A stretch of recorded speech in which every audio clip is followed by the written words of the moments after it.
Tea Gutman, ¿cómo le va? Buenas tardes. Don Hernán Fishman, muy buenas tardes, bienvenido.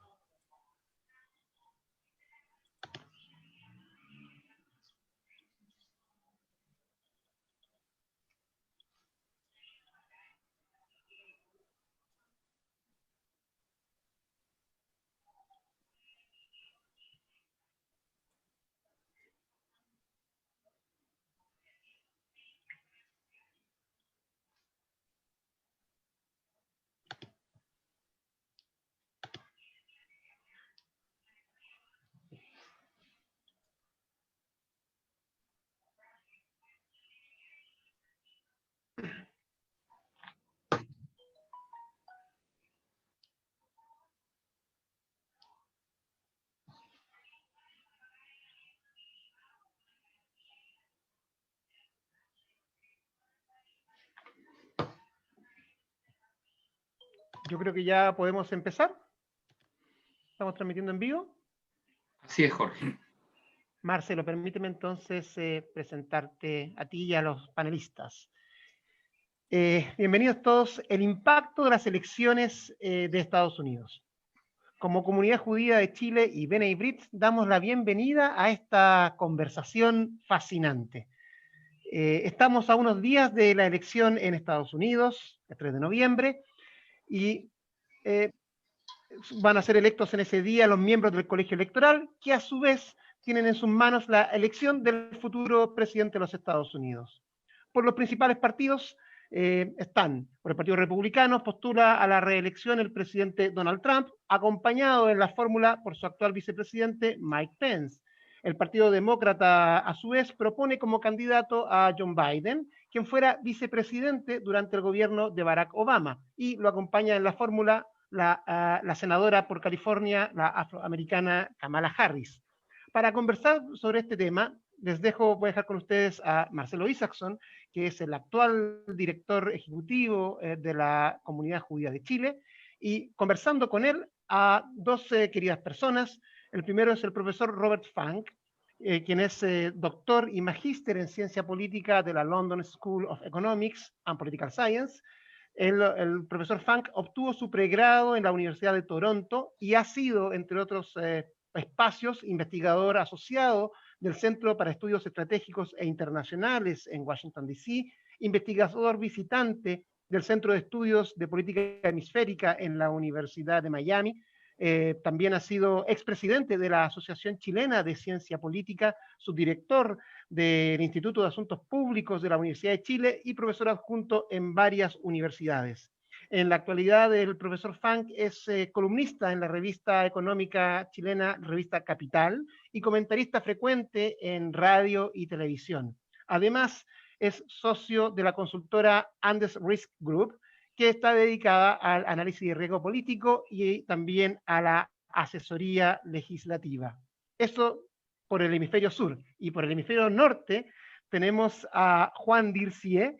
Él es el actual vicedirector del Instituto Belfer, que es el nombre del Instituto para Asuntos Latinos y Latinoamericanos del American Jewish Committee. Aprovecho a saludar a Isaac Frenkel, expresidente de la Comunidad Judía de Chile, quien tuvo protagonismo en la consolidación del instituto. Juan Dircié recibió su BA con honores en Relaciones Internacionales y Ciencias de la Educación en la Universidad Hebrea de Jerusalén. Continuó luego estudios de magíster en Educación Judía en la diáspora en el Centro Melton de la misma casa de estudios, y a su regreso a Argentina, Dircié cursó un posgrado en el programa de Relaciones Internacionales de la Universidad de Bolonia. Desde el año 2001, Juan vive y reside en Miami, Estados Unidos, y su trabajo fue reconocido en el libro Habla Miami, texto donde se reseña la vida y el aporte de 45 figuras hispanas cuyas contribuciones han tenido un impacto positivo en la comunidad del sur de Florida. Con estos dos invitados, uno en cada hemisferio, saludando a los presidentes y a los miembros de ambas instituciones, y en especial a las personas que nos visitan por primera vez, dejo con ustedes a mi querido amigo Marcelo Isaacson para conducir esta conversación. Muchas gracias, Jorge. Excelente presentación. Estamos hoy, esta tarde, reunidos, pero antes de comenzar quería agregar a la presentación de Juan, que Juan es uno de los responsables del proyecto Project Interchange del American Jewish Committee, que es una tremenda ayuda que nos da el American Jewish Committee para la comunidad judía, que consiste en estos viajes que hemos estado organizando durante estos años, donde tenemos la oportunidad de llevar líderes de opinión a Israel. Así que Juan es una de las personas que está detrás de este tremendo proyecto y que es una gran ayuda para nuestra comunidad. Así que gracias, Juan. Y bueno, grandes amigos ambos, tanto Robert como Juan. Efectivamente, estamos en un tema, sabemos qué significa Estados Unidos para el mundo, y lo relevante que es, y qué sensible de alguna manera también es el mundo, y en particular tal vez el Medio Oriente, al resultado de las elecciones. Es por esa razón que vamos a hablar sobre el tema y bueno, sin demorarme mucho más, vamos a entrar en el tema. Y Juan, te quería preguntar, digamos, un poco como visitante, digamos, porque Robert es local aquí en Chile, en Santiago. Quería preguntarte cómo funciona el sistema electoral norteamericano y cuáles son las particularidades de esta votación en los tiempos de pandemia. Bueno, antes que nada, gracias Marcelo por la invitación, gracias Jorge por la presentación, gracias Dafne y Gerardo en nombre de la comunidad judía de Chile. Es un honor estar con ustedes. Marcelo comentaba antes de Project Interchange del HAT, que es uno de las iniciativas en que trabajamos en conjunto con la comunidad judía, y tenemos la suerte que hoy nos acompaña Verónica Machtey, quien hoy está con el Congreso Judío Latinoamericano. Cuando estaba viviendo en Washington, Vero trabajaba directamente en Project Interchange, así que es un gusto verte a través del Zoom, Vero.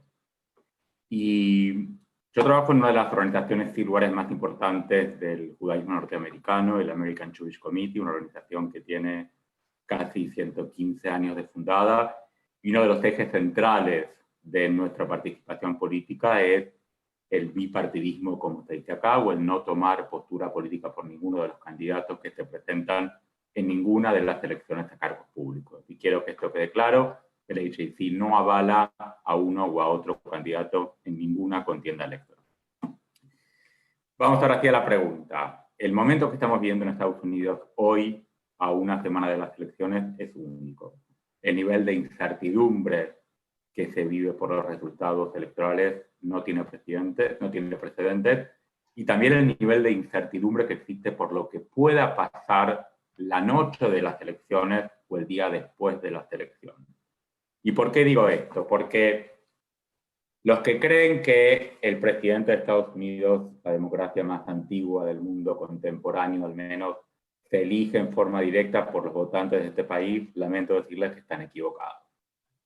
El sistema electoral por el cual se elige un presidente de los Estados Unidos es a través de la elección de un colegio electoral donde los ciudadanos depositan su intención de voto y se la delegan a unos representantes que luego se van a reunir para determinar a quiénes ellos le entregan su voto en ese colegio electoral. Este sistema de representación política que fue creado y diseñado al momento de que se establece, ¿no?, el sistema electoral de Estados Unidos, venía claramente a responder a la necesidad de tener un control en un país muy extenso, en un país muy diverso, tener un control de la representatividad de varios estados y no permitir que simplemente un estado u otro, por tener gran cantidad de votantes, puedan determinar el resultado final de las elecciones. ¿Y qué pasa entonces? Pasa con que el colegio electoral va a distribuir los votos no en forma proporcional a la cual votan los votantes, sino que en la mayoría de los casos, en 49 de los 51 distritos que hay 51 distritos porque son los 50 estados más el estado de Columbia, la ciudad de Washington, D.C. En 49 de estos se van a distribuir, como se llama, the winner take it all. Quiere decir, el que gana, aunque sea por un voto, se lleva todos los electores de ese estado para el colegio electoral. Con lo cual se pierde en ese momento la representatividad de la elección en ese estado. Y tenemos dos casos muy concretos en la historia reciente de Estados Unidos, donde hubo dos candidatos que ganaron claramente el voto electoral directo, pero que no pudieron juntar la cantidad mínima de electores necesarios para imponerse en el colegio electoral. El caso más reciente es el de Hillary Clinton, donde ganó por más de 3 millones de votos. Y a pesar de que tuvo 3 millones de votos más que el presidente Trump, no llegó a obtener la mayoría en el colegio electoral, por lo cual no accedió a la presidencia de Estados Unidos, y ese es el sistema que rige la elección del presidente de los Estados Unidos. Ahora, ¿qué es lo que hace tan particular la elección en tiempos de pandemia? Particularmente la elección por correo y el voto anticipado. Hay 3 formas en las que uno puede votar en los Estados Unidos. La primera es el día de la elección, que es el 3 de noviembre propio, ir y depositar el voto en la urna electoral.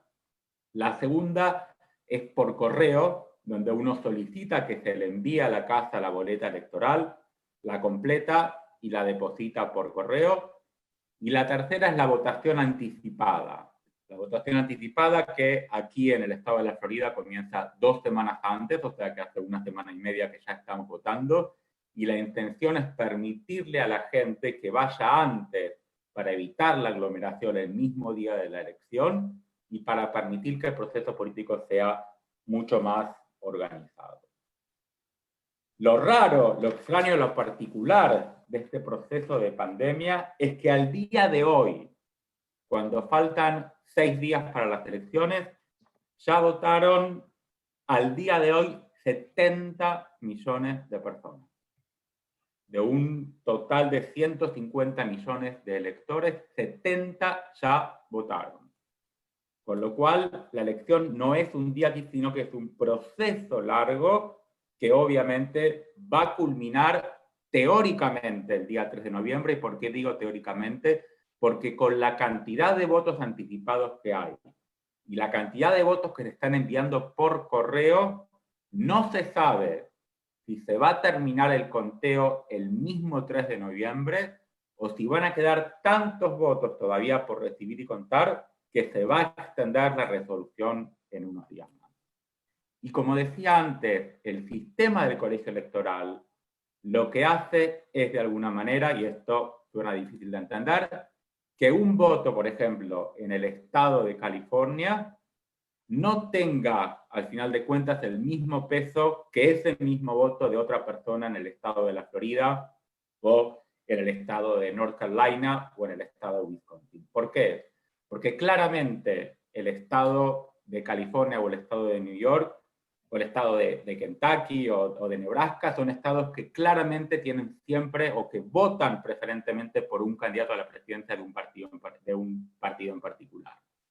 Y aquí los que eligen este candidato y los que van a elegir el próximo presidente de los Estados Unidos en realidad son los que se llaman los swing states, los estados que no se sabe todavía para cuál van a votar, donde la diferencia hoy de voto entre uno u otro candidato, en algunos casos llega al 1 o al 2%, lo cual es el margen de error de la encuesta.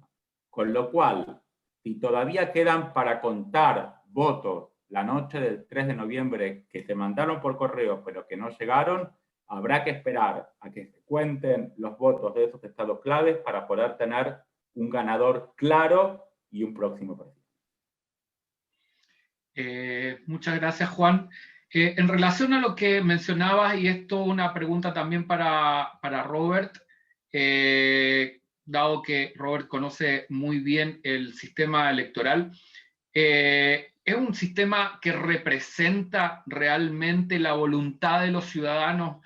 ¿Hay una conformidad de parte de los ciudadanos estadounidenses en los resultados después de las elecciones, porque claramente no es un voto directo, no es una manifestación directa, y existe la conformidad después hablan, o también se habla de, o no se discute este sistema a nivel de la opinión pública. Están conformes con esto. ¿A mí la pregunta? Robert, si quieres contestarnos. Especialmente después de la última elección sí se discute.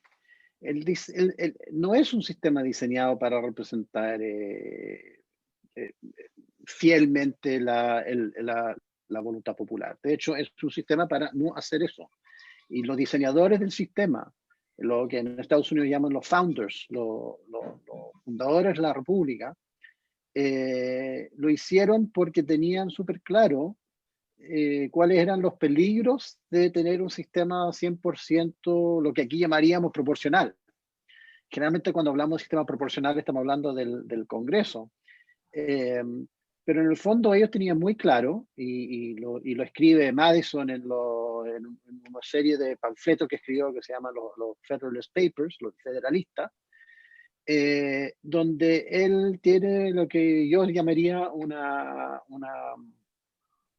él es sospechoso, sanamente sospechoso de la voluntad de la mayoría.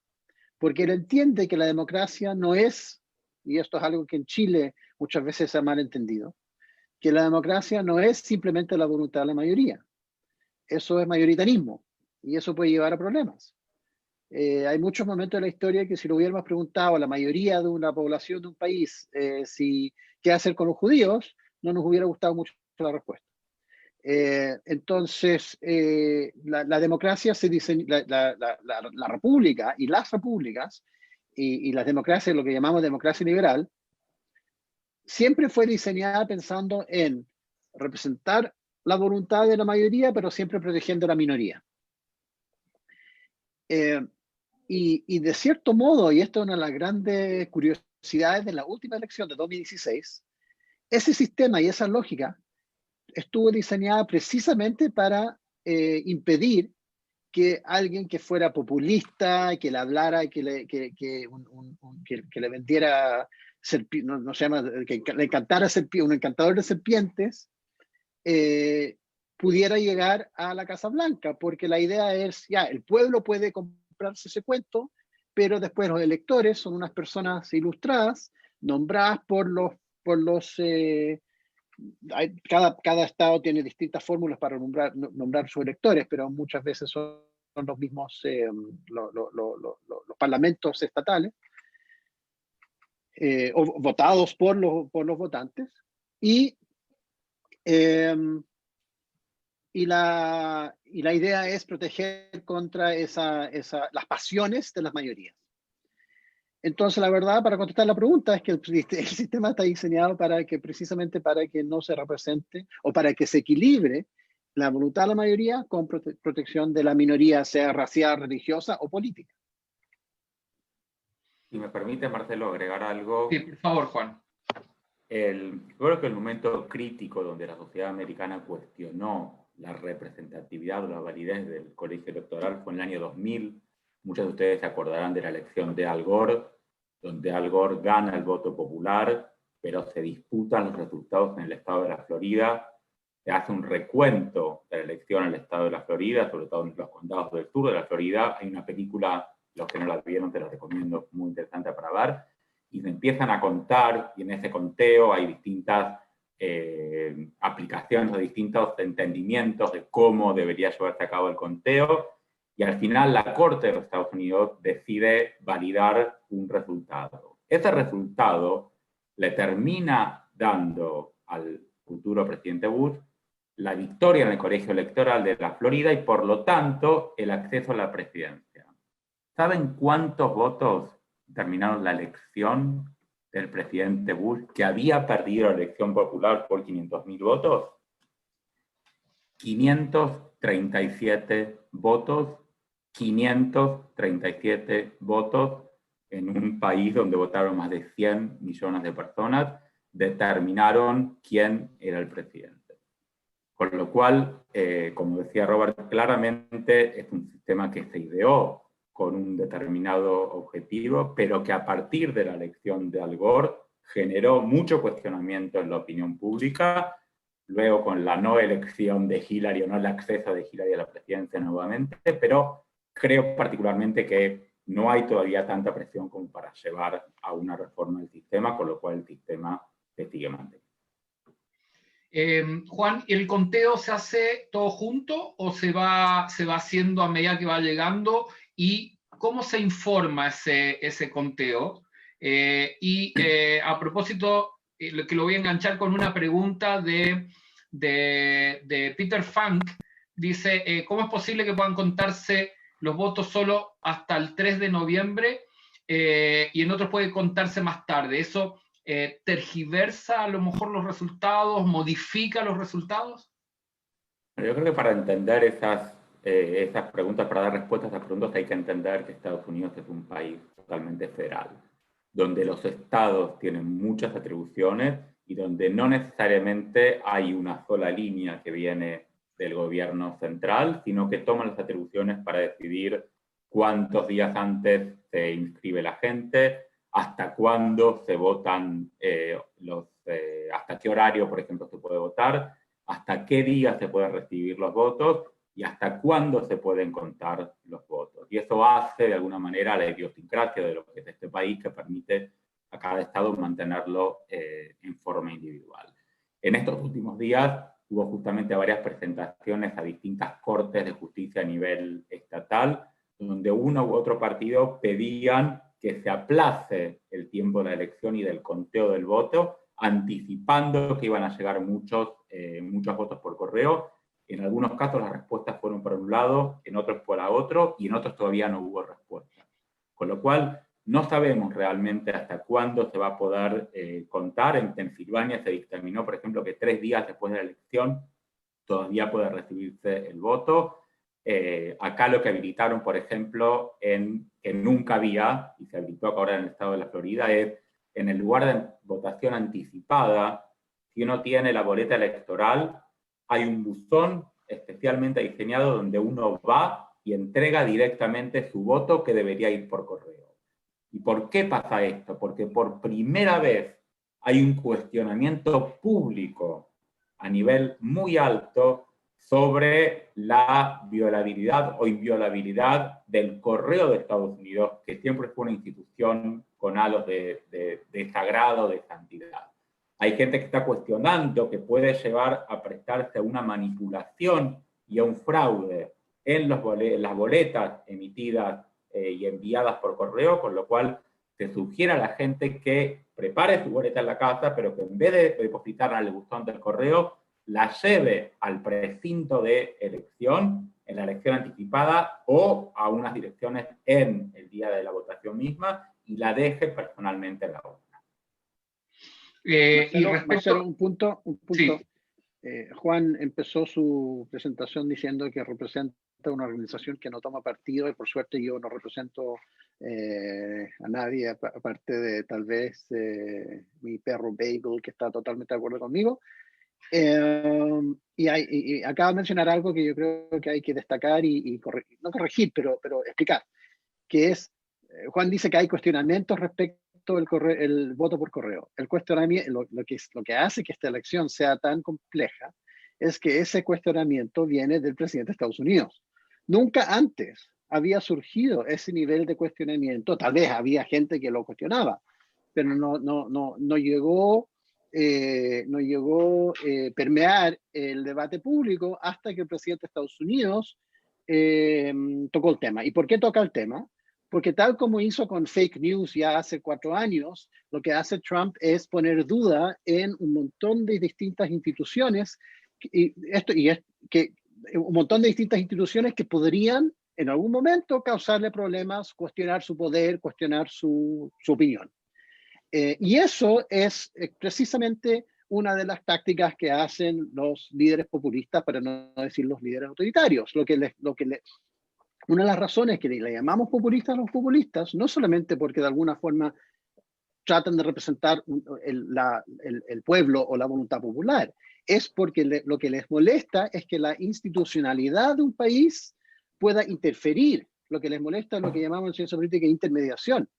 Lo que les molesta es que las instituciones puedan interferir entre lo que él quiere hacer y su relación con el pueblo. Y una de esas instituciones en este momento es el correo y el voto postal.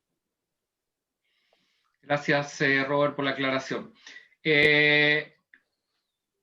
A propósito del tema de las preferencias, en las últimas elecciones en Estados Unidos del 2016, las encuestas y la gran mayoría de la opinión pública pensaban que ganaría Hillary Clinton. ¿Es realmente posible que en las próximas elecciones gane John Biden, tal como indican las preferencias en las encuestas actuales? Robert. Yo creo que los demócratas están muy nerviosos por lo que les pasó la vez pasada. Yo creo que hay varias cosas que son distintas esta vez. Primero, las encuestas son distintas. Hillary Clinton a esta altura, la vez pasada, en el voto popular, en las encuestas, tenía una ventaja de más o menos 3,8-4%. Hoy día Biden tiene una ventaja de 10%. Y la ha tenido consistentemente desde que Biden subió después de la reacción de Trump a las protestas de julio, de Black Lives Matter. Ahí realmente, antes de eso Biden también estaba liderando la encuesta, pero por más o menos 5%. Desde julio en adelante ha estado liderando consistentemente 10%, que es mucho más que Hillary. Eso es un punto. Lo otro que es distinto es que la vez pasada Clinton era conocida, y Clinton tiene algo que yo creo que es injusto, pero es así, que tiene algo que le cae mal a mucha gente. En la política, en las encuestas, normalmente se mide la popularidad de alguien, pero también se mide los atributos negativos. Y Hillary Clinton siempre ha tenido atributos negativos muy fuertes. Biden no tiene eso. Trump esta vez no es un outsider, no es alguien que viene a cambiar la política. Trump lleva 4 años como presidente y tiene un récord. Y para mucha gente ese récord es bastante negativo. Y por lo tanto, y el tercer punto, creo yo, es algo que mencionó Juan, que es la votación temprana. Hillary Clinton tenía esa ventaja de 3-4% y después las últimas 2 semanas la cosa empezó a ajustarse porque Comey, no sé si se acuerdan, el director del FBI en ese momento salió con una carta y empezó a haber un montón de cosas muy raras. Empezaron a cuestionar la salud de Hillary porque se resfrió y un montón de cosas en las últimas 2-3 semanas. Pero ahora ha votado tal vez la mitad o un tercio de todo el padrón. Y esa gente no puede cambiar su opinión. Entonces, yo creo que los demócratas tienen razón por estar nerviosos y particularmente por las cosas que puede hacer Trump, como mencionaba Juan, en el momento de contar los votos. Trump ha amenazado, que él quiere tener un resultado en la noche del 3 de noviembre, lo que implica que él va a estar muy tentado a decir que todos los votos que vienen después del 3 de noviembre no se cuentan. Y lo puede decir, y eso después significa que los demócratas van a tener que ir a los tribunales, y que lo cual va a llegar a la Corte Suprema. Y Trump, por casualidad, acaba de nombrar a alguien que lo apoya en la Corte Suprema. Entonces yo creo que Trump tiene caminos hacia la Casa Blanca. Yo creo que no hay que descartar la posibilidad. Pero si se logra realizar la elección, si se logra contar los votos, y si no hay, no sé, algún evento imprevisto de aquí a una semana más, si Trump no decide invadir, no sé, Aruba o algo, lo más probable es que Biden gane. Juan. ¿Puedo contar algo, Marcelo? Sí, sí. Primero, ¿por qué dije cuando comencé que era la elección con mayor incertidumbre en los últimos años en la historia de los Estados Unidos? Porque la elección de hace 4 años, más del 90% de las encuestas la daba como ganadora a Hillary. No había incertidumbre. En la mayoría de los ámbitos políticos, en la mayoría de los sondeos y de las encuestas, Hillary ganaba la elección contra el candidato Trump en ese momento y se consolidaba como presidente de los Estados Unidos.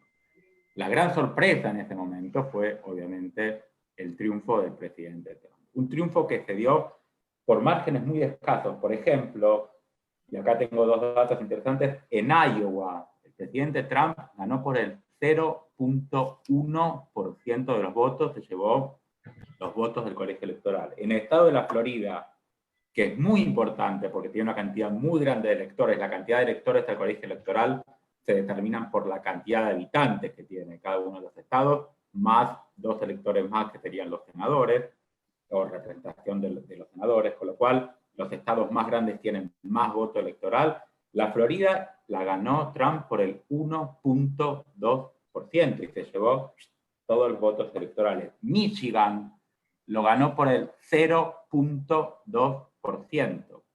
Y a nivel voto popular, Hillary ganó por 3 millones de votos. Entonces, por eso hoy hablamos de incertidumbre que no existía hace 4 años atrás. Ahora, ¿tiene Trump posibilidades de ganar o Biden?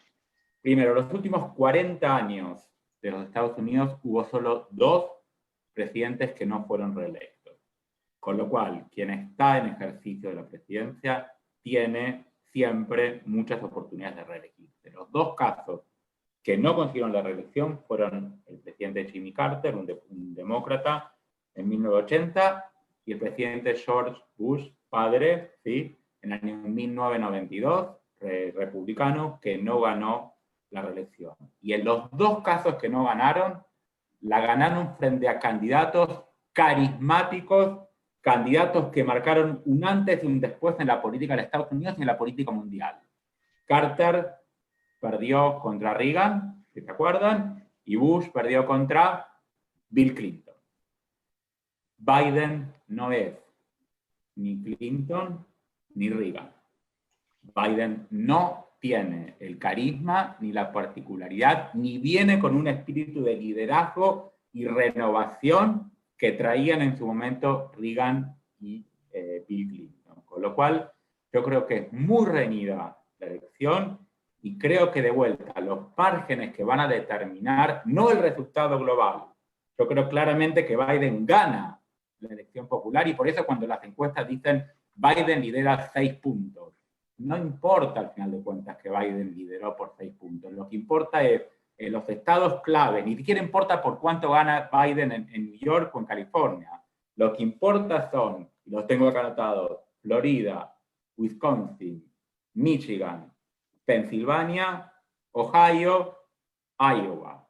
Algunos agregan North Carolina, Arizona, algunos agregan Texas y Georgia, que son estados tradicionalmente republicanos que Biden está peleando. Al final de cuentas, son 6 o 7 estados con una cantidad ínfima de población las que van a decidir si el próximo gobierno es liderado por un demócrata o por un republicano. Juan, un punto sí, estoy de acuerdo con lo que dice Juan, pero un punto sí. En los casos de... hay un punto a su favor y un punto no a favor. Una de las razones que perdieron, que se dice que perdieron los incumbentes en esas 2 elecciones, Carter y Bush, era que fueron desafiados internamente. En el 80, Teddy Kennedy fue candidato contra Carter y en el 92, Ross Perot contra Bush. Y eso le quitó votos. Pero el otro lado de esa moneda es que tanto Carter como Bush también perdieron porque las elecciones fueron en medio de crisis económicas o recesiones. Y hoy día también Estados Unidos se encuentra en una situación parecida y probablemente peor. Entonces eso tal vez da algunas pistas. Pero estoy de acuerdo, estoy totalmente de acuerdo de que efectivamente esos estados están muy peleados y puede pasar cualquier cosa. Yo suelo pensar que Florida va a terminar votando por Trump. Hay un encuestador que dice que si Biden gana Florida, tiene un 99% chance de ganar la elección. Y si no, no tiene más complejo. En este momento, Robert, estoy contigo de acuerdo. O sea, la Florida hoy de vuelta es un estado clave. Hay quienes dicen que si Trump no gana la Florida, no tiene chances de ganar la reelección. Pero creo que hoy el tema central de por cuál la gente está votando ni siquiera es la economía. El tema central hoy es la pandemia. Es el manejo de la pandemia. Antes de la pandemia, si me preguntas a mí, yo creo que Trump hubiera conseguido su reelección fácil. Creo que hoy la responsabilidad del gobierno o la no responsabilidad del gobierno en cómo se respondió o no se respondió a la crisis generada por la pandemia, es el factor que va a decidir el voto o no del electorado independiente, que de vuelta, al final de cuentas, es el que decide, ¿sí?, para qué lado va a girar la elección. Pero en ese caso, Juan, digamos, ¿hay alguna ventaja en favor de Biden? Porque Biden no tiene, hasta aquí no tiene ninguna gestión en el tema de la pandemia. Toda la responsabilidad recae sobre Trump. Es muy interesante, Marcelo, porque aquí en Estados Unidos el manejo de la pandemia el gobierno federal lo delegó al gobierno estatal. Con lo cual, cada estado, ante la falta de una línea clara del presidente o del gabinete a nivel nacional, cada estado toma las regulaciones que quiere y cada estado decidió en forma independiente si permitía o no las reuniones públicas, si permitía o si exigía como obligatorio el uso de la mascarilla. Por ejemplo, en el estado de Florida no es obligatorio el uso de la mascarilla porque el gobernador es un aliado muy importante del presidente Trump y claramente lo sigue. Hay otros estados que sí es mandatorio y lo que se evalúa de alguna forma es la respuesta que hubo en los estados demócratas y los estados republicanos de cómo se manejó la pandemia para decidir en algunos casos si votar por el presidente Trump o por Biden. Lo que tiene Biden, Marcelo, es claramente la mochila de la presidencia de Clinton atrás, y cuando lo critican, claramente se le critica por algunos errores o por algunas fallas que se cometieron en el gobierno de Clinton, y los que están a favor de Biden claramente también recalcan su papel dentro de la administración del presidente Clinton y la recuperación económica del año 2008, donde Biden jugó un papel muy importante. Y dime, en relación a lo que acabas de comentar, y la mochila de Biden Jr., ¿cómo le afecta a Joe Father? Bueno, es muy interesante porque puedo decirles que al menos, no sé, al día 15 veces recibo videos o fotos de uno y de otro lado con las historias más increíbles de una y otra familia. Y yo creo que esto es, ¿te acuerdan la serie Dinastía? Yo creo que estamos en algo así. O sea, las familias de los candidatos de uno y otro lado se han convertido en un tema de campaña y de desprestigio familiar en forma aberrante. O sea, realmente se crean historias que son de Hollywood y realmente totalmente inverosímiles, pero que la gente las reenvía convencida de que son historias verídicas. Y ese es un papel hoy, la desinformación que está jugando en esta campaña electoral como nunca se había visto antes en una elección de los Estados Unidos. Robert, Juan, para hacer un zoom in en los temas que nos interesan a nosotros como judíos, como comunidad judía, una pregunta un poco abierta a los dos.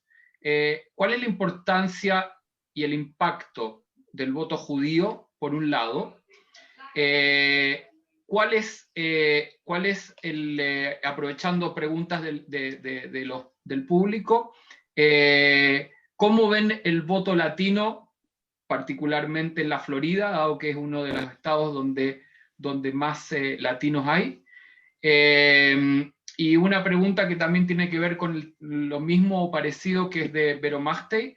Dice, si triunfa Trump, podríamos suponer que el vínculo Estados Unidos-Latinoamérica puede seguir igual que en el primer mandato, y si ganan los demócratas, ¿qué se podría esperar de este vínculo? Si quieren lo vamos, si no se acuerdan de todo, me van preguntando y lo vamos reformulando. ¿Quién va primero? Juan, a propósito del impacto del voto judío. El voto judío, o sea, en Estados Unidos viven 6 millones de judíos aproximadamente, lo cual dentro de una población general es un número que uno diría no tiene tanta representación o tanto impacto. Grave error. El impacto del voto judío no se mide por la cantidad de judíos que viven en Estados Unidos, sino por la cantidad de judíos que participan activamente en política, por la cantidad de judíos y el dinero que estos judíos aportan a una u otra campaña y por el nivel de votación, la cantidad de miembros de la comunidad judía que van y emiten su voto el día de las elecciones. Por ejemplo, para darles una idea, el HAC hizo una encuesta, como realizamos todos los años, sobre el voto judío de cara a las siguientes elecciones, y se encontró que aproximadamente el 90% de las personas encuestadas se registraron para votar. El 90% a nivel nacional. Para darles una idea, en el estado de Hawái, que es uno de los estados con mayor nivel de participación, vota menos del 50% de las personas. Con lo cual, la representación y el poder del voto judío en las elecciones es muchísimo más alto que el porcentaje de judíos real que existe en la población. El segundo tema de por qué el voto judío es importante, porque la comunidad judía tiene peso en estados claves. ¿Sí? Por ejemplo, estados que son hoy considerados como estados swing, o sea que podrían ser o estados violetas, se los llama ahora, porque no son ni azules, que son demócratas, ni rojos, que son republicanos, entonces algunos llaman los estados violetas. La presencia de los judíos en estos estados, como por ejemplo la Florida, como por ejemplo Ohio, como por ejemplo Pensilvania, si bien no es numéricamente o porcentualmente tan importante, los aproximadamente 500.000 judíos que viven en la Florida pueden claramente mover la balanza para convertir a la Florida en un estado demócrata o en un estado republicano. Por eso la campaña que hubo para captar el voto judío y que hay todos los días prácticamente ha sido impresionante. Prácticamente todos los días hay algún encuentro con candidatos o con representantes de los candidatos o con el esposo, por ejemplo. Ustedes saben que el esposo de Kamala Harris es judío. El esposo de Kamala Harris tiene reuniones con líderes de la comunidad judía en todo el país prácticamente en forma diaria. ¿Sí? Ustedes saben que el yerno y la hija del presidente Trump son judíos. Hay reuniones entre el hijo del presidente Trump y la hija del presidente Trump y el yerno del presidente Trump con miembros de la comunidad judía prácticamente a diario. La pelea por el voto judío es voto a voto, día a día. Robert, al respecto, que según tus conocimientos y sobre el voto judío. Bueno, el mismo, el HAC sacó una encuesta esta semana, creo, que decía que el 75% de los judíos norteamericanos apoyan a Biden. Eso no es, lo único raro de eso es que eso se ha mantenido igual, que es básicamente como han votado los judíos históricamente por los demócratas durante décadas. Entonces es raro el contexto de todos los esfuerzos que cree que ha hecho Trump. Yo creo que no ha hecho esfuerzos, pero cree que ha hecho para acercarse a la comunidad judía, como por ejemplo mover la embajada a Jerusalén. Pero los judíos en Estados Unidos suelen ser, los judíos que apoyan a Trump suelen ser la comunidad religiosa, ortodoxa, y probablemente judíos por los cuales el tema de Israel es absolutamente central. Pero para la gran mayoría de la comunidad judía en Estados Unidos no es ni ortodoxa y es liberal en el sentido religioso y es liberal en el sentido político. Es decir, le importan otras cosas, le importan cosas como la justicia social, le importa cuando ven las manifestaciones de la comunidad afroamericana. La alianza entre la comunidad afroamericana y judía es muy antigua, se ha debilitado mucho, pero los judíos jugaron un rol muy importante en la lucha por los derechos civiles en los años 60. Y les importa cosas como temas liberales valóricos, como el aborto, como el matrimonio igualitario, como todas esas cosas que el Partido Republicano, al cual el Partido Republicano históricamente se ha opuesto. Y lo otro es que Trump efectivamente, y los judíos sienten que Trump efectivamente tiene un discurso que si tal vez él no es racista, si le damos el beneficio de la duda, por lo menos tiene un discurso que atrae un montón de racismo. Y Biden dijo algo muy interesante en su discurso en la convención demócrata, que fue igual que esto, ¿no? Que fue por Zoom. Dijo que el momento en que él se decidió ser candidato fue después de la protesta en Charlottesville, después de que Trump dijera que habían buenas personas a ambos lados. Y Biden hizo referencia directa al antisemitismo. Y dijo, cuando vio que había nazis diciendo los judíos no nos reemplazarán en Charlottesville, ahí él se convenció de que tenía que lanzarse. Y yo creo que eso es algo que cala bastante hondo con la comunidad judía.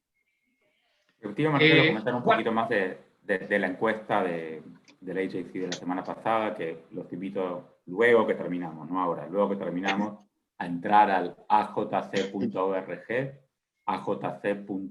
y puede ver la encuesta donde se le pregunta a los miembros de la comunidad judía cómo van a votar en las próximas elecciones. Como decía Robert, un 77% creo que están apostando al presidente Trump, al candidato Biden, y un 22% estarían votando por el presidente Trump. Creo de vuelta que esa es una encuesta que se hace teniendo en cuenta la ubicación de los miembros de la comunidad judía en su distribución en el país, y claramente la mayoría de la comunidad judía está concentrada en Nueva York, está concentrada en California, está concentrada en el área de Chicago, que tradicionalmente, históricamente son demócratas, pero que no sé si representaría, por ejemplo, la comunidad judía del sur de la Florida, donde claramente el porcentaje de votantes a favor del presidente Trump es muchísimo más alto que ese 22% que refleja la encuesta. Los judíos norteamericanos tradicionalmente se consideraron demócratas y son considerados liberales.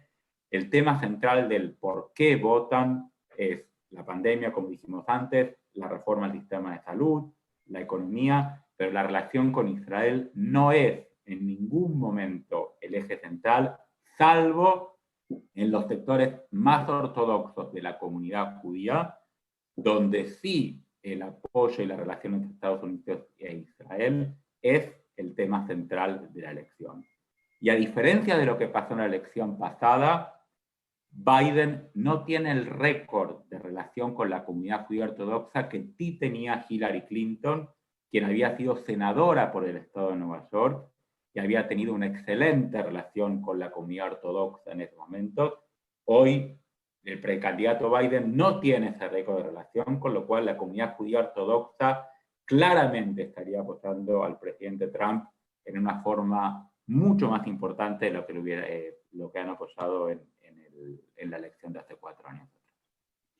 A propósito de lo que dices, Juan, que hablaste de la tradición del voto judío,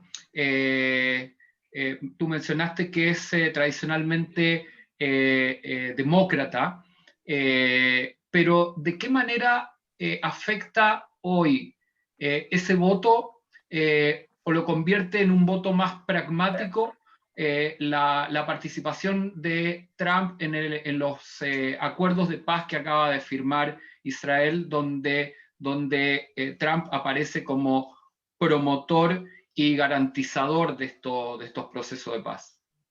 Bueno, yo creo que nadie puede negarle hoy al presidente Trump y al yerno del presidente Trump, Jared Kushner, ser uno de los responsables del acercamiento que hubo en las últimas semanas entre Israel y varios de los países árabes, y la firma ya de 2 acuerdos. En el transcurso de un mes y pico hubo 3 países que establecieron relaciones diplomáticas con Israel, cuando el último que lo había hecho había sido Jordania en la época de Rabin. Y el Partido Demócrata muy claramente y muy, podría decir, consistentemente ha salido a felicitar y a reconocer al presidente Trump por el logro de haber alcanzado estos acuerdos. Pero como dije antes, la mayoría de los miembros de la comunidad judía no votan por el acuerdo que se firmó hace 2 semanas entre los Emiratos e Israel en la Casa Blanca. Votan por el manejo de la pandemia, votan por la reforma o no del sistema de salud, del famoso Obamacare, votan o no por la recuperación económica, votan o no por algo que mencionó Robert al principio, y que es cómo la Corte Suprema de Justicia va a tratar casos fundamentales en este país, cuando hoy la Corte Suprema, luego de la confirmación ayer de la nueva jueza, tiene 6 miembros considerados ultraconservadores y solamente 3 miembros liberales. Y repito, las últimas elecciones las ganaron mayoritariamente en número los demócratas, porque ganó Hillary Clinton, y antes de Clinton hubo 8 años que ganó el expresidente Obama. Y a pesar de eso, la corte que tenemos hoy en Estados Unidos es claramente conservadora, o sea que no representa de alguna manera el voto popular. Pero esa corte va a ser la que va a tener que decidir en los próximos meses temas claves que hacen a este país, como por ejemplo el tema del matrimonio igualitario, el tema del aborto, el tema de la reforma del seguro de salud, el tema de la inmigración. Con lo cual, estos temas son los temas que mira la gente de la comunidad judía y no necesariamente los acuerdos de paz que se firmaron durante los últimos años. Robert, continuando con la pregunta que había formulado anteriormente, si triunfa Trump, ¿podríamos suponer que el vínculo Estados Unidos-Latinoamérica seguiría igual que en el mandato actual? Y si ganan los demócratas, ¿qué se podía esperar en este vínculo, en este área? Antes de llegar a eso, quiero agregar algo a lo que dijo Juan. Yo creo que la razón por la cual se ha llegado a estos acuerdos de paz en los últimos meses, sí, el gobierno de Trump de alguna forma facilitó eso, y también lo facilitó de forma un poco perversa en el sentido en salirse del acuerdo nuclear con Irán. Porque el motivo real por el acercamiento no tiene que ver con Trump, tiene que ver con Irán. Y tiene que ver con que en esa región que es tan compleja, donde el enemigo del enemigo es mi amigo y el amigo del enemigo es no sé qué cosa, lo que está ocurriendo es que países como Arabia Saudita y los países del Golfo están básicamente en una guerra, tal vez no caliente, pero una guerra fría con Irán. En el caso de Yemen, una guerra caliente. Y ven en Israel un aliado. Y necesitan tecnología, necesitan apoyo, necesitan inteligencia. Y eso es lo que está detrás. Y lo que hay es un reordenamiento. Hay un reordenamiento del equilibrio de poder en el Medio Oriente. Y después está el tema de Siria también. Y lo segundo es que los países árabes, hay una entrevista muy interesante, se puede ver en YouTube, que fue una entrevista que se hizo hace unas semanas al ex embajador de Arabia Saudita a Estados Unidos, donde él expresa la frustración de Arabia Saudita y probablemente de muchos de estos países hacia los palestinos. So, lo que ha cambiado es que los países árabes realmente han dejado atrás es verdad que los palestinos aquí son las grandes víctimas, una vez más, porque han sido dejados atrás por sus patronos. Y por lo tanto Israel deja de ser un impedimento en ese sentido. Entonces Trump lo facilita, pero en realidad el motivo de este brote, esta primavera de paz, tiene que ver con ese cambio en la geopolítica regional. Respecto a América Latina, yo no creo que vaya a haber grandes cambios, porque si uno se da cuenta, una de las cosas curiosas de Trump, dentro de todas las otras críticas que yo tal vez le puedo tener, es que tal vez ha sido el gobierno norteamericano más pacífico en los últimos 50 años. Yo creo que ha sido uno de los pocos que no ha empezado una guerra. Y eso tiene que ver en gran medida porque a Trump no le interesa la política exterior, no le gusta viajar, cuando se le nota su incomodidad cuando tiene que asistir a cumbres internacionales. Hay otros motivos para estar preocupado en cuanto a sus posibles relaciones con la OTAN, con Europa, para qué hablar con China si es que es reelecto. Pero América Latina simplemente no le aparece en el radar. Cuando vino el vicepresidente de Estados Unidos a Chile, el gran mensaje que trajo fue que no le compremos productos a Huawei. O sea, no hay una visión hacia la región más allá de lo que conocemos respecto al tema de la migración y cosas por el estilo, que tienen mucho más que ver con México y Centroamérica que con Sudamérica. Yo creo que para Sudamérica, y un último punto, y con esto termina, Cuando se eligió Trump hace 4 años, yo hablé con un ex ministro, miembro del gabinete republicano del gobierno de Bush, latino, y le pregunté qué mensaje le tendría para Chile o los países de América Latina para relacionarse con un gobierno que claramente tenía una hostilidad hacia, por lo menos, los mexicanos, por lo menos los latinos. Y me dijo, en inglés, me dijo, don't engage. Dijo que Trump es un presidente transaccional y tiene que ganar. Y lo mejor que pueden hacer es no ni siquiera entrar a negociar nada, porque él va a sentir que necesita ganar. Y Piñera, en su primera llamada, hizo algo bastante inteligente. Es que le recalcó a Trump que Estados Unidos tiene, o que Chile tiene un déficit comercial con Estados Unidos. Es decir, que Estados Unidos nos vende más de lo que nosotros le vendemos a Estados Unidos. Y probablemente con eso Trump quedó feliz y ya no quiso tener nada más que ver con Chile. Gracias, gracias Robert. Y respecto de la última parte de la pregunta, ¿cómo influye el voto latino en estas elecciones, Juan, Robert? Y entender, porque en las últimas elecciones donde sale elegido el presidente Trump, se hablaba que, o se consideraba, se partía de la base que el voto latino era demócrata, pero finalmente se empezaron a escuchar algunas voces y nos dimos cuenta que el voto latino finalmente fue republicano, y eso no calza un poco con la propuesta y la visión de Trump respecto de la inmigración, que sabemos que hubo grandes problemas, y siendo los latinos inmigrantes en Estados Unidos votan en favor de quien prohíbe la inmigración. ¿Cómo se entiende eso y cómo va a funcionar en estas próximas elecciones el voto latino?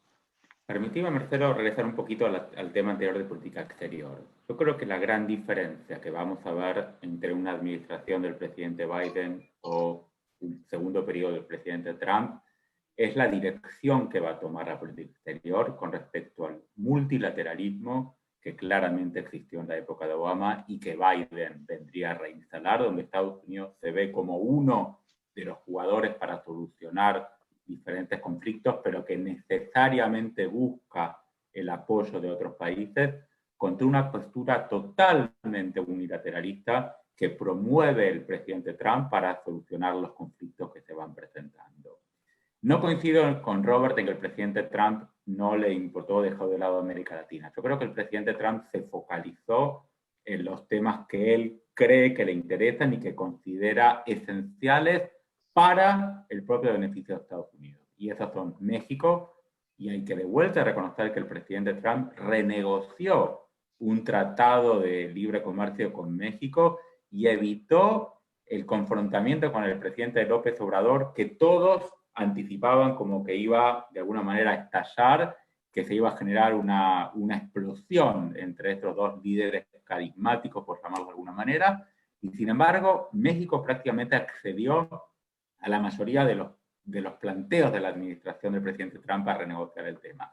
Y el segundo tema que focalizó el presidente Trump, sin ningún tipo de logro por ahora, es el tema de Venezuela y Cuba, donde, a diferencia de lo que había buscado el gobierno de Clinton, que fue engagement, que fue buscar la solución a través de la incorporación del contacto, de buscar soluciones de forma consensuada, no nos olvidemos que el restablecimiento de las relaciones con Cuba en la época de Clinton, el presidente Trump tomó la postura totalmente opuesta, con sanciones económicas severas, tanto a Cuba como a Venezuela, con presiones de todo tipo, con la prohibición, por ejemplo, de los viajes y de las remesas, o sea, a niveles realmente asfixiantes para, sobre todo, el gobierno cubano. Por ahora tampoco dieron frutos.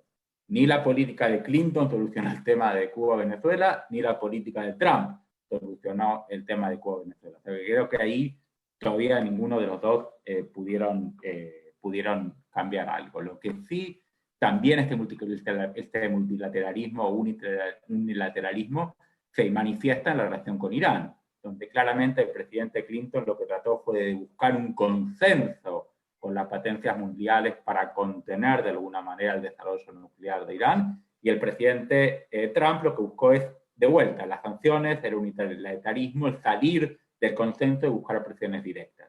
De vuelta, ninguno de los dos consiguen el objetivo porque Irán sigue desarrollando el arsenal nuclear y en cualquier momento se puede convertir en una potencia nuclear. Con lo cual, creo que las dos visiones totalmente antagónicas, en ninguno de estos casos consiguieron resultados positivos, pero como dije antes, cuando las personas en este país, el americano promedio sale a votar, no vota por política exterior, sino que vota por los temas de la agenda cotidiana y del día a día.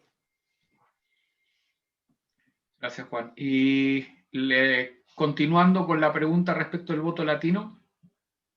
Es muy interesante la pregunta del voto latino. Primero hay que entender que la comunidad latina en Estados Unidos no es homogénea.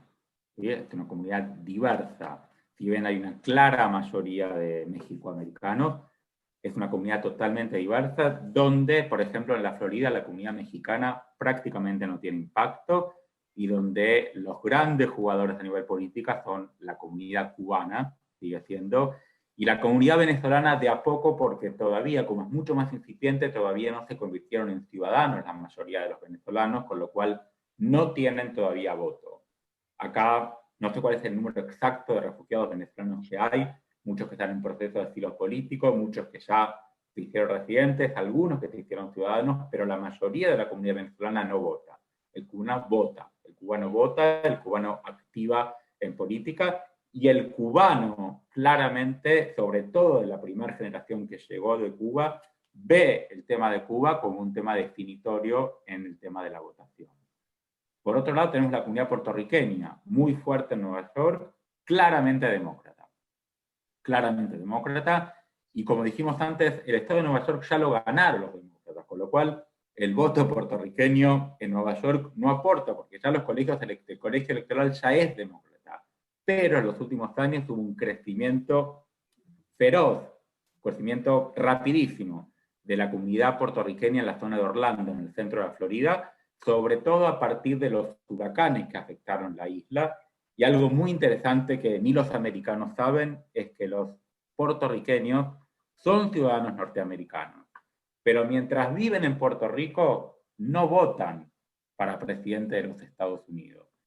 Al momento que cambian su domicilio y tienen un domicilio en lo que es los Estados Unidos continental, como son ciudadanos, al día siguiente votan. Algo que suena ilógico, increíble, ustedes se lo cuentan a un americano y le va a decir, me está mintiendo.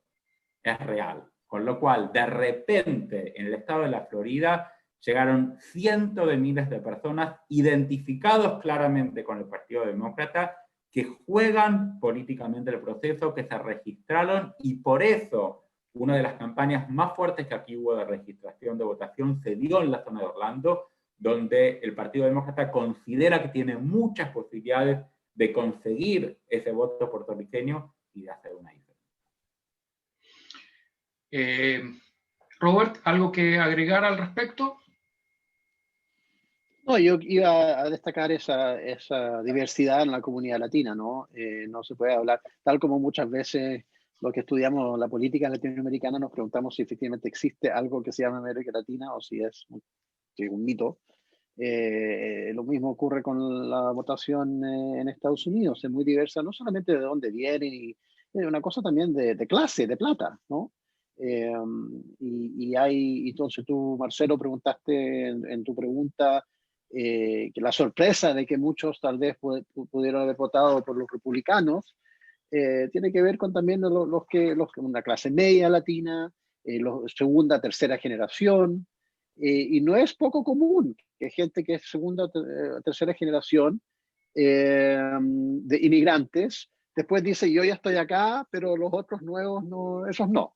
Entonces, eso es lo que vemos en muchos casos. Respecto a algo mencionaron de la política exterior, pero puntualmente, ¿qué puede haber de ganar uno u otro candidato? Y puntualmente respecto de Israel, me gustaría saber la opinión de cada uno de ustedes. La política de Trump respecto a Israel va a continuar de la misma manera, ¿podría haber algún cambio?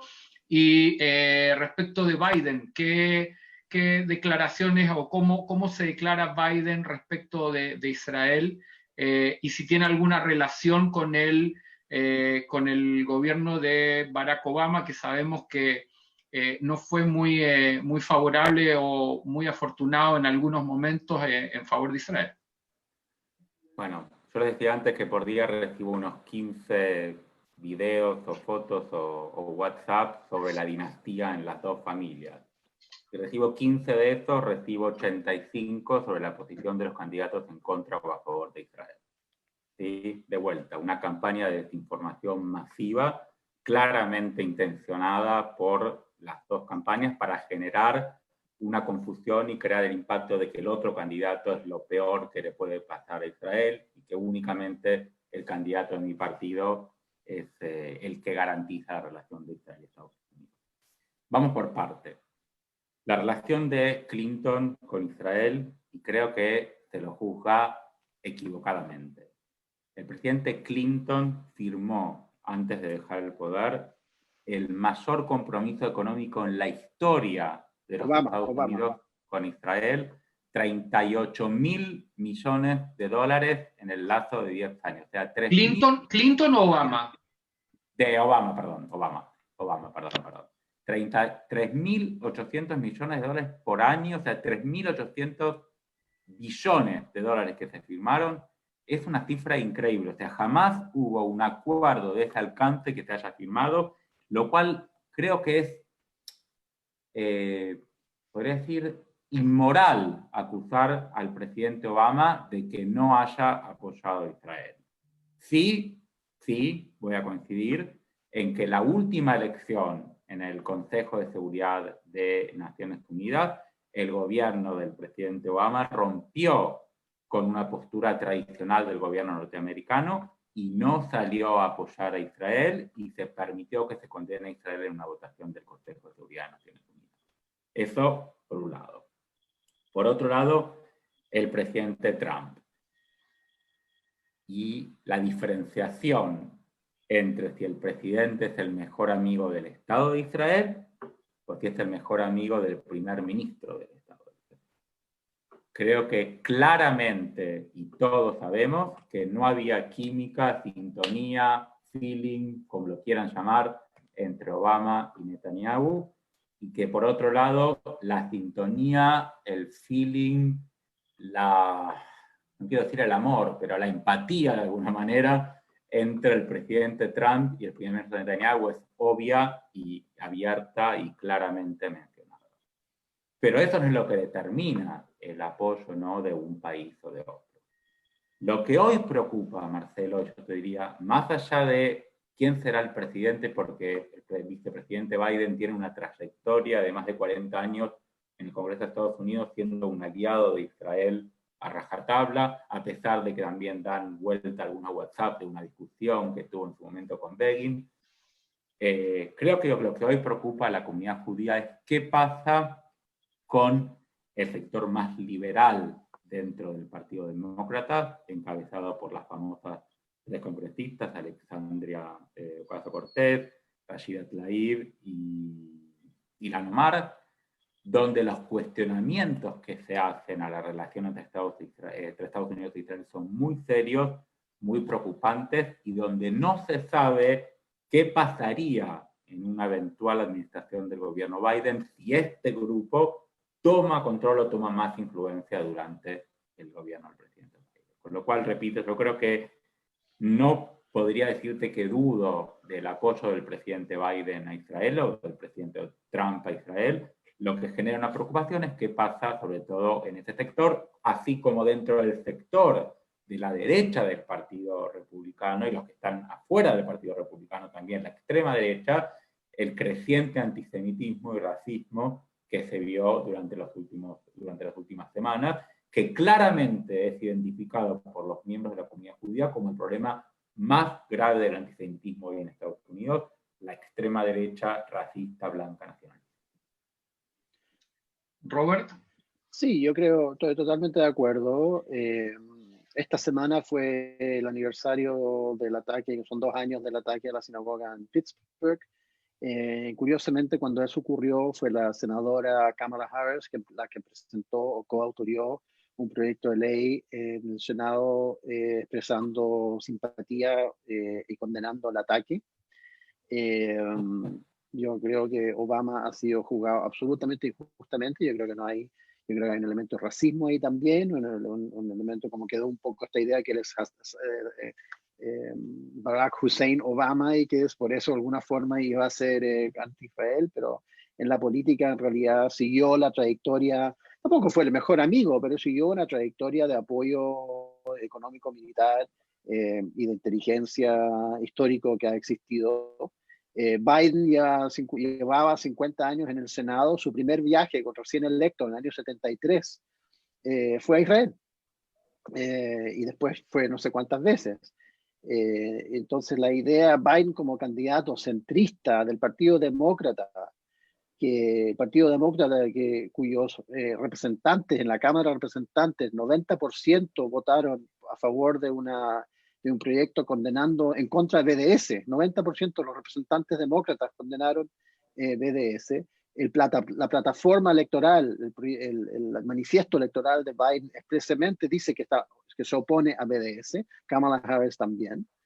Entonces hay una especie de consenso en la política norteamericana que no es ni republicano ni demócrata cuando en lo que tiene que ver con Israel, y mucho de eso tiene que ver no con la comunidad judía o el poder de la comunidad judía, sino con los evangélicos. Y yo creo que gran parte de lo que motiva a Trump también es que sabe que buena parte de su base, yo creo, por lo menos la mitad o más de su base, viene de la comunidad evangélica en Estados Unidos y por lo tanto tiene que demostrar ese apoyo hacia Israel. Hay que ver cuando se hizo la ceremonia de mover la embajada en Jerusalén, ¿quiénes hablaron? Habló un pastor evangélico muy controversial y de hecho que lo han criticado por dichos antisemitas y ahí estaba en Jerusalén inaugurando la nueva embajada. Entonces yo creo que no hay ninguna preocupación. Y vuelvo al punto que dije antes respecto a Biden y lo que nos animó a ser candidato, que es precisamente lo que ocurrió en Charlottesville y antisemitismo, etc. Entonces son personas que conocen a los judíos, que conocen a la comunidad judía, efectivamente tal vez no la comunidad ortodoxa, pero la comunidad liberal, políticamente activa, demócrata, y es cosa de ver incluso los seders que hacía Obama en la Casa Blanca. O sea, había un feeling social, que incluso yo creo que Trump no tiene en su vida cotidiana, a pesar de su hija y su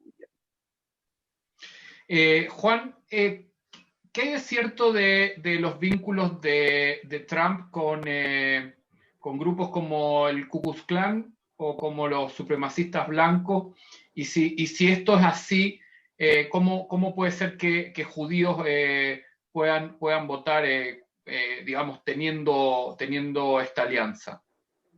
Bueno, no creo que sea aceptable catalogar a Trump a él como una persona antisemita cuando su relación con la comunidad judía y con miembros de la comunidad judía ha sido histórica por años.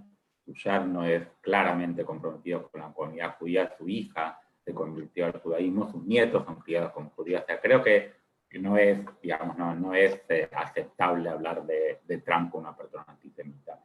Con respecto al Ku Klux Klan, Trump condenó hace unos días abiertamente al Ku Klux Klan y claramente manifestó su repudio a este grupo. No así hacia otros grupos racistas blancos nacionalistas, lo cual sí genera preocupación en la comunidad judía, y lo que genera preocupación es, de alguna manera, es el discurso inflamatorio, ¿no? De qué pasa, por ejemplo, qué pasaría el 3 de noviembre a la noche si Trump sale con un mensaje de no reconocemos los resultados porque hay un fraude electoral. ¿Qué pasaría con estos grupos de extrema derecha que de alguna manera podrían llegar a un aval del presidente a salir a generar estudios considerando que les están robando la elección? Y esa es la preocupación, porque estos grupos de extrema derecha que son habituales en la generación de actos violentos y de protesta, y que claramente no nos olvidemos la cantidad de gente que hay armada en este país. ¿sí? El portar un arma es ideológicamente, para muchos ciudadanos norteamericanos, parte esencial de su condición de ciudadano norteamericano. Hay muchas armas en la calle, mucha gente de grupos blancos nacionalistas tienen acceso a las armas y tienen una convocatoria hoy a través de los medios sociales que no existía en el pasado. Cualquiera hoy con un grupito de WhatsApp, o sea, moviliza una cantidad de gente que sale a la calle en forma prácticamente inmediata, por lo cual hay un temor de este grupo y lo que claramente genera preocupación es por qué el gobierno del presidente Trump no condena a rajatabla a todos los grupos racistas para evitar cualquier tipo de apoyo que estos grupos le puedan llegar a dar en una forma de activismo político. Y la respuesta que algunos dan es porque claramente el presidente Trump necesita esos votos para asegurarse la reelección. Con lo cual, de vuelta, descarto el antisemitismo como una característica del presidente Trump. No creo que las personas que lo rodean en el día a día tengan ningún tipo de problema en ese sentido, pero sí grupos de extrema derecha que fervientemente apoyan al candidato Trump y que han manifestado claramente posiciones racistas y antisemitas. Gracias, Juan. La verdad que la conversación está muy entretenida, hay muchos temas que todavía faltan por ver, y a pesar de que la ventana de Juan todavía hay sol, parece que no pasará el tiempo, ya hemos pasado más de casi 2 horas de este encuentro, y para ir cerrando, redondeando la última pregunta a ambos, ¿cómo ven el futuro de Estados Unidos si gana Trump y cómo ven el futuro si gana Biden? Robert, te cedo el honor. Yo creo que si gana Trump va a ser más lo mismo y peor porque va a estar mucho menos, va a estar desatado. Ahora, hay algo que no hemos tocado, que son las elecciones en el Congreso. Y mucho indica que los demócratas van a mantener el apoyo, el control de la Cámara, y es muy posible que logren obtener control del Senado. Si ocurre eso y gana Trump, va a ser un periodo de mucho conflicto. Probablemente van a querer destituirlo de nuevo y van a tener los votos para hacerlo. Y ahí va a ser interesante. Entonces, eso es una cosa. Pero Trump, y no solamente Trump, sino que la gente que ha trabajado con Trump, Bolton y otros que han escrito libros, han dicho que Trump, si se le deja hacer lo que él desea hacer en materia internacional, probablemente se retiraría de la OTAN, probablemente tendría una postura mucho más dura en cuanto a China, y un montón de cosas que puedan a un nivel tal vez tener cierto sentido, pero que tienen implicancias para el sistema internacional y especialmente tienen implicancias para el rol de Estados Unidos en el sistema internacional. Y esa es mi gran preocupación, que si Estados Unidos deja de tener un rol de liderazgo en el sistema internacional, otro país lo va a tener. ¿Y quién va a ser ese país? No va a ser Israel, no va a ser Chile, va a ser China o va a ser Rusia, o ojalá, en el mejor de los casos, va a ser Alemania. Pero eso es preocupante, y es preocupante para América Latina. Ya vemos cómo otros países han entrado en lugares en ciertos países porque Estados Unidos ya no ejerce el liderazgo que antes ejercía en la región. Si gana Biden, va a ser un retorno, como decía Juan, a multilateralismo, a una postura más tradicional, pero tampoco va a ser un retorno a lo que fue la política de Obama o de Clinton o de presidentes demócratas en el pasado, porque es otro mundo. China, Obama, no es Trump el que se puso duro con China. Obama ya empezó a criticar muchas de las políticas que ha ejercido China en cuanto a control de su moneda, manipulación de su moneda, especialmente en materia de propiedad intelectual y del robo de propiedad intelectual. Eso empezó en la época de Obama, si es que no antes. Lo que pasa es que Trump después lo llevó a una guerra comercial. Entonces, ¿y qué es lo que pasó con el tema de la guerra comercial? Interesante. Cuando empezó la guerra comercial y Trump dijo, no le vamos a vender soya a China, el día siguiente le empezó a comprar soya a Brasil y Argentina. sea, en un mundo globalizado, esas políticas no tienen ningún sentido. Entonces yo creo que vamos a volver algo a un sistema más globalizado, más multilateral, pero para nada el mundo que vivimos antes de Trump y antes de la pandemia, que también es otro tema que sin duda va a seguir impactando en las posibilidades de manejar la economía y el comercio y los viajes y la integración.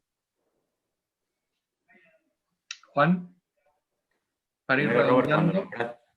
cuando nombraste, Robert, los posibles países que podían reemplazar un liderazgo mundial norteamericano, no sé por qué no incluiste a la Argentina ahí, pero bueno, lo dejamos No sé por qué. para otro momento esa conversación. Ahora, mi preocupación no es, en realidad, qué pasa si gana Trump o qué pasa si gana Biden. Mi preocupación, Marcelo, en realidad es que no haya un claro ganador y que el perdedor no reconozca inmediatamente la derrota electoral. Esa falta de reconocimiento, esa falta de aceptación del juego democrático podría generar un quiebre en Estados Unidos como nunca se ha visto. Ese quiebre, exacerbado por los extremos que están hoy en la calle, porque no nos olvidemos que hoy hay gente en la calle de ambos lados, gente que está dispuesta a salir a la calle de ambos lados y gente que con un chiquillo de dedos sale inmediatamente a la calle a generar violencia. Esa es mi preocupación. La falta del compromiso de ambos partidos de aceptar el resultado electoral sea cual fuere y de empezar a reconstruir un país que hoy está totalmente quebrado y dividido, donde las necesidades de buscar a alguien que venga a recomponer esta sociedad son enormes, donde la necesidad de achicar la grieta que se generó en los últimos años no tiene precedentes y donde los reclamos de la sociedad pasan sobre todo por buscar una disminución en el nivel de confrontación social que se generó durante los últimos años. Muchas gracias, Juan.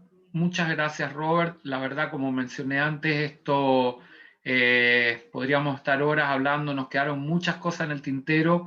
A lo mejor volvemos a repetir esto ya con los resultados en la mano y compararlo con lo que dijeron. Los vamos a sacar en el pizarrón, como dicen acá. Pero nada, les agradezco mucho una vez más la disposición y quiero dejar el micrófono a nuestro presidente, al presidente de la Comunidad Judía de Chile, Gerardo Borodiller, para que cierre esta actividad. Gerardo, adelante, por favor.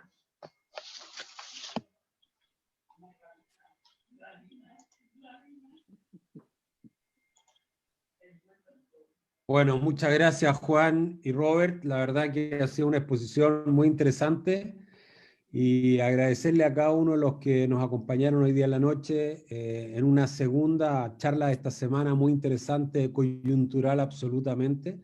Para contarle a Juan, el día lunes tuvimos una charla respecto a los resultados de la elección, del plebiscito que tuvimos el día domingo, así que también estuvimos con la contingencia candente, y sin ninguna duda hay muchos matices, hay muchas cosas que van a seguir sucediendo, nada es blanco ni negro, hay cosas intermedias, y generalmente cuáles son los colores grises que nos vamos a encontrar. Lo importante es que sea para mejor, para todos, y ojalá que podamos encontrarnos prontamente en una conversación de análisis de lo que fue la elección en Estados Unidos y cuáles son las proyecciones, y estar juntos nuevamente y conversando temas tan interesantes como hoy día. Agradecerle a Marcelo, a la Benedibrit, estaba Jorge Ceballos por ahí, a Jaime Fuchs, que también tuvo que retirarse un rato atrás, por la presencia y por la organización de este tipo de eventos, que son para toda la comunidad, y ojalá que sea de interés y sigamos trabajando en este sentido. Reitero mi agradecimiento a Juan y a Robert por esta tremenda exposición de hoy. Muchas gracias a todos. Antes de cerrar, es un mensaje de B'nai B'rith. Ellos hacen un certificado de donación a las becas para estudiantes universitarios en nombre de Juan y en nombre de Robert, en agradecimiento a la participación del día de hoy. Así que gracias a eso, jóvenes de nuestra comunidad van a poder seguir estudiando en la universidad.